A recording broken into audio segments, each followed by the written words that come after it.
கர்த்தருடைய நாமத்திற்கு மகிமை உண்டாவதாக. உங்களுக்கான தேவ வார்த்தை.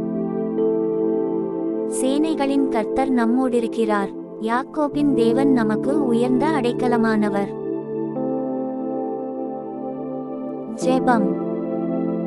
எந்த நிலையிலும் நம்மோடிருக்கிற கர்த்தாவே, நீர் என் பாதுகாப்பும் என் பலமுமாய் இருக்கிறீர். எதிரிகள் சூழ்ந்தாலும் சூழ்நிலைகள் கடுமையானாலும் நான் அஞ்சமாட்டேன். ஏனெனில் உம்மேல் என் நம்பிக்கையை வைத்திருக்கிறேன். நீங்கள் என் உயர்ந்த அடைக்கலமாக இருக்கிறீர். உம்மை ஸ்தோத்திரிக்கிறேன்.